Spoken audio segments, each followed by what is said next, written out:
आई का पति मर्यावा दुख में माथा फोड़े थी, मेरे बेटे की तो खैर राखिए न्यू हाथ तेरे ते जोड़े थी।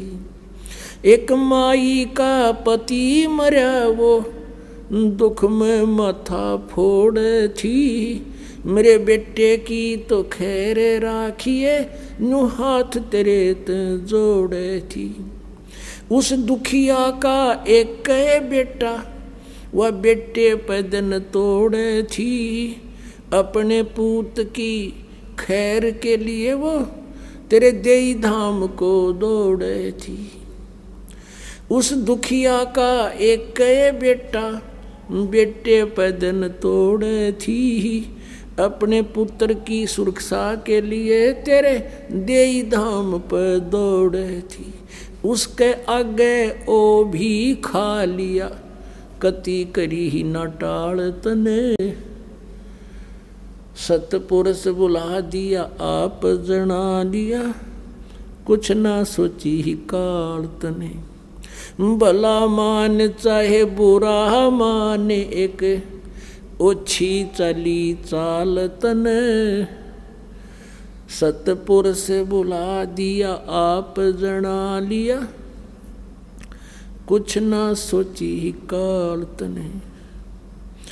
एक तरफ तो कंस बनाया और बनाया कृष्ण भगवान तू ही, अपना स्वार्थ सिद्ध करने को ये बना दी चारों खान तू ही।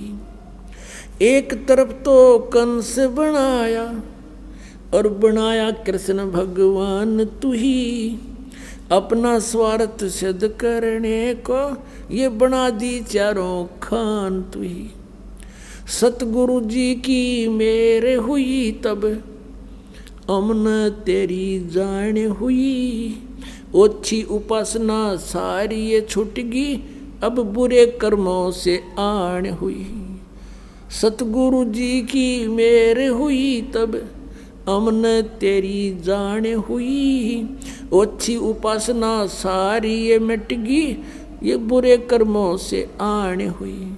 राम देवानंद धन मेरे सतगुरु उद्धार दिया रामपाल तन, सतपुरुष बुला दिया आप जना लिया, कुछ ना सोची ही काल तने। भला मान चाहे बुरा मान एक ओछी चली चाल तने, सतपुरुष बुला दिया आप जना लिया, कुछ ना सोची काल तने। अब इस शब्द के माध्यम से ये निर्णय किया गया है कि परमात्मा ने इस काल को आकर धिक्कारा और कहा कि तू राजी रह या दुख पा, काल तूने बहुत जुल्म कर दिए हैं। क्या बताते हैं कि तूने सतपुरुष पूर्ण परमात्मा अर्थात मेरी महिमा का नामो निशान मिटा दिया और अपने आप तू भगवान बन बैठा। अपने आत्मा परमात्मा कहते मुल्ला माया मग में बैठी अंसा चुन चुन खाई, ये ज्योत स्वरूपी कहे निरंजन में ही करता बाई। अब आपको थोड़ा सा झलक दिखाते हैं परमात्मा की महिमा का। ये देखिएगा शिव पुराण में आपको दिखाते हैं, ये काल कहता है कि मैं ही परमात्मा हूं और भगवान नहीं है। शिव पुराण गीता प्रेस गोरखपुर से प्रकाशित है। संपादक हैं हनुमान प्रसाद, प्रकाशक मुद्रक हैं गीता प्रेस गोरखपुर। एक समय ब्रह्मा जी और विष्णु जी का आपस में इस बात पर विवाद हो गया। ब्रह्मा जी कहते हैं मैं सृष्टि रचनहार हूँ और विष्णु जी तू मेरा पुत्र है, तेरी उत्पत्ति मेरे से हुई है। और विष्णु जी कहते हैं नहीं मैं तेरा पिता हूँ, तेरी उत्पत्ति मेरी नाभि कमल से हुई है। एक समय ब्रह्मा जी और विष्णु जी का आपस में इस बात पर विवाद हो गया। ब्रह्मा जी कहते हैं मैं सृष्टि रचनहार हूँ और विष्णु जी तू मेरा पुत्र है, तेरी उत्पत्ति मेरे से हुई है। और विष्णु जी कहते हैं नहीं, मैं तेरा पिता हूँ, तेरी उत्पत्ति मेरी नाभि कमल से हुई है। अब ये भ्रमणा इन महापुरुषों को कैसे होती है, ये काल करवाता है। अब जैसे ऋषि महर्षियों ने समाधिस्थ होने की चेष्टा की परमात्मा पाने के लिए, क्योंकि जब ब्रह्मा जी कमल के फूल पर बैठा था, ये होश में आया, ये युवा था, जवान था, तो इसने देखा कि मैं कहाँ बैठा हूँ, सब जगह जल ही जल है, कोई धरती पृथ्वी दिखाई नहीं दे रही है। तो उसी से मैं सोचा मैं क्या करूं। आकाशवाणी की इस काल ने कि तप करो तप करो, 1000 वर्ष तक तप किया ब्रह्मा जी ने। फिर कहा सृष्टि करो। अब इसकी बैटरी चार्ज करा दी तप करके, इसमें सिद्धि आ गई और इसको फिर रजोगुण युक्त ये था ही और क्रिया दे दी कि तो सब उत्पत्ति जीवों की उससे नहीं होती, उसके अंदर रजोगुण के कारण हम प्रभावित हो जाते हैं। जैसे मिर्च है, अब मिर्च है, एक 2-3 कमरे हों और उसमें एक रसोई होती है, रसोई में छोंक लगा मिर्चों का, और तीसरे कमरे में बैठे हुए व्यक्ति छीकम छीक हो जाते हैं, क्योंकि वो साकार वस्तु तो रसोई में, उसका निराकार जो गुण है जा करके वह प्रभावित कर रहा है। ऐसे इन ब्रह्मा विष्णु महेश से निकल रही ये तरंगें हम सभी प्राणियों को प्रेरित कर रही हैं, और उन्हीं के आधार से, हम तीनों के आधार से यहाँ अपनी अपनी क्रिया में विवश हैं करने के लिए। जैसे किसी ने शराब पी ली तो उसका बस की बात नहीं, वो कहीं कहीं पैर टेक कर कैसे बोला, बांगा बांगा चाल है, ऐसे हम बांगे बांगे चालना हर और के में बोलना है, हमारे ये नशे हो रहे हैं। तो इस तीनों गुणों से ऐसे होगा। तो ऋषि महर्षियों ने साधनाएं की उस हठ योग से, क्योंकि ब्रह्मा जी ने सोचा ये आकाशवाणी परमात्मा की है, और वह थी इस काल की, क्योंकि ये गुप्त रहता है, सबके सामने नहीं आता, अपनी योग माया से छुपा रहता है ये साकार। जैसे गीता जी अध्याय नंबर 7 के श्लोक नंबर 24-25 में स्पष्ट कर रहा है, ये अबुद्धि लोग, बेबुद्धि लोग यानी अज्ञानी जन समुदाय मुझको कृष्ण की तरह मनुष्य जन्म में आया हुआ मानते हैं। क्योंकि बोल कृष्ण में रहा था, कहता मैं कृष्ण नहीं हूँ, मैं कभी भी किसी के सामने व्यक्त नहीं होता, साकार में नहीं आता, ये मेरा अवय अनुतम घटिया अटल सिद्धांत है, और मैं अपनी योग माया से छुपा रहता हूँ, मैं किसी के समक्ष नहीं आता। गीता जी अध्याय नंबर 4 के श्लोक नंबर 5 और 9 में कहा है कि मेरे और तेरे बहुत जन्म हो लिए, मेरे जन्म और कर्म अलौकिक हैं। ऐसे उसके कर्म अलौकिक हैं, वो समक्ष नहीं आता किसी के अंदर प्रवेश करके या वैसे प्रेरित करके या उनके अंदर कुछ ऐसे गुण पैदा करके अपना उल्लू सीधा करता रहता है। तो ऋषि महर्षियों ने परमात्मा पाने के लिए, ब्रह्मा जी को वेद तो बाद में मिले हैं, वेदों में कहीं भी हठ योग का जिक्र नहीं है, बल्कि सख्त मनाही की है कि मूर्ख लोग करते हैं जो हठ योग करते हैं, क्योंकि वेद परमात्मा कबीर जी द्वारा दिए गए हैं और वो एज इट इज इस काल ने आगे दे दिए गए हैं। गीता जी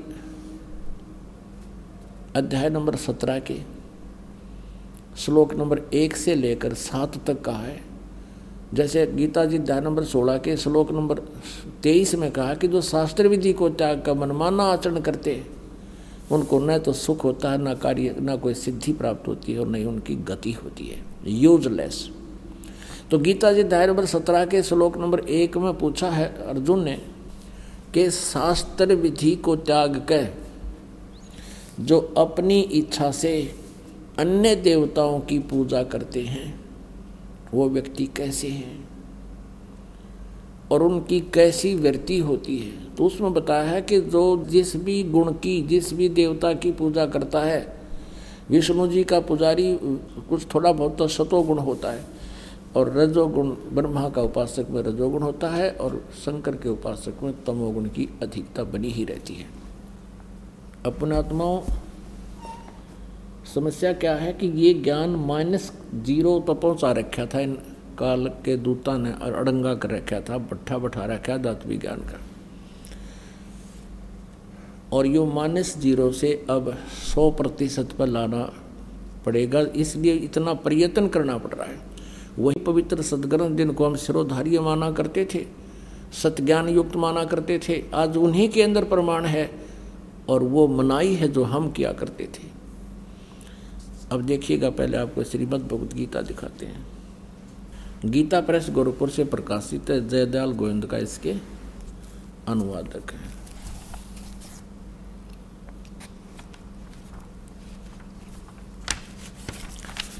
अब देखिएगा, गीता जी अध्याय नंबर 16 और श्लोक नंबर 23 में कहा है कि जो पुरुष शास्त्र विधि को त्याग कर अपनी इच्छा से मनमाना आचरण करता है, अपने मनमाने जाप करता है, मनमानी पूजाएं करता है, जो गीता और वेदों में वर्णित नहीं उसके विरुद्ध करता है, तो वह न सिद्धि को प्राप्त होता है, न परम गति को, और न सुख को ही। अब 16वें अध्याय के 24वें श्लोक, ये अंतिम श्लोक है 16वें अध्याय का। इससे तेरे लिए इस कर्तव्य और अकर्तव्य की व्यवस्था में शास्त्र ही प्रमाण है। ऐसे जानकर तू शास्त्र विधि से नियत कर्म ही करने योग्य है। तुरंत ही अर्जुन ने पूछा। अब 17वें अध्याय में, अथ सप्तदशो अध्याय 17वां अध्याय प्रथम मंत्र में, हे कृष्ण, जो मनुष्य शास्त्र विधि को त्याग कर श्रद्धा से युक्त हुए देव आदि पूजन करते हैं, उनकी स्थिति फिर कौन सी है? सात्विक है अथवा राजसिक है या तामसी?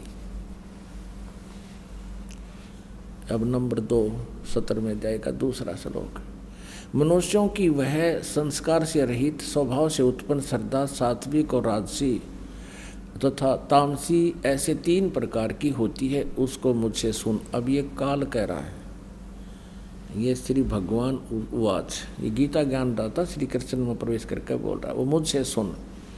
तीसरे में कहा है कि हे भारत, सभी मनुष्यों की श्रद्धा उनके अंतःकरण के अनुरूप होती है, और यह पुरुष समुदाय, इसलिए जो पुरुष जैसी श्रद्धा वाला होता है वह स्वयं भी वैसा ही है, यानी जिस इष्ट की पूजा करता है वो वैसा ही है। इसमें स्पष्ट हो गया कि देखिएगा कि शास्त्र विधि को त्याग कर मनमाना आचरण करने वाले ये देव पुजारी हैं, देवताओं की पूजा करने वाले।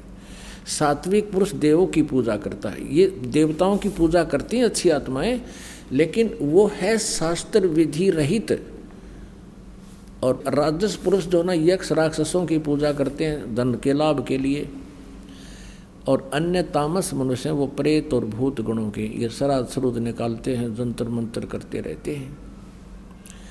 5 में कहा है कि जो मनुष्य शास्त्र विधि से रहित केवल मन कल्पित घोर तप को तपते हैं, हे मालिक, दंभ और अहंकार से युक्त, कामना आसक्ति और बल के अभिमान से भी युक्त हैं। अब 6 में 17वें अध्याय के 6 श्लोक में, शरीर रूप से स्थित भूत समुदाय को और अंतःकरण में स्थित मुझ परमात्मा को भी वो क्रस करने वाले हैं, यानी दुखी करते हैं, जो गलत साधना करते हैं, हठ योग करते हैं, घोर तपस्या करते हैं। उन अज्ञानियों को तू असुर स्वभाव के जान। और आगे बहुत है, इतना ही काफी अपन को। अब श्रीमद् भागवत देवी पुराण में स्पष्ट किया 3रे स्कंद में कि श्री ब्रह्मा जी ने 1000 वर्ष तक घोर तप किया। अब करवाया इस काल ने आकाशवाणी करके, वेदों और गीता में तो मना किया है ये घोर तप जो तपते हैं वो तो असुर स्वभाव को धारण किए हुए और मुझे भी परेशान करते हैं, क्योंकि इस शरीर के अंदर सभी देवताओं का वास है और काल निरंजन भी इसी में रहता है, संसार कमल में, यानी प्रत्येक प्राणी में उसकी स्थिति विद्यमान है। तो ऐसे अब स्पष्ट हो गया कि हठ योग नहीं करना चाहिए, और जो ऐसा करते हैं वो शास्त्र विधि त्याग का मनमानी आचरण है। और अन्य देवताओं की, ब्रह्मा विष्णु महेश की पूजा भी आन उपासना में है, और शास्त्र विधि त्याग का मनमाना पूजन है। अब हम जो प्रश्न कर रहे थे कि एक बार ये ऋषि लोग इस ब्रह्मा जी के द्वारा काल प्रेरणा से प्राप्त इस आकाशवाणी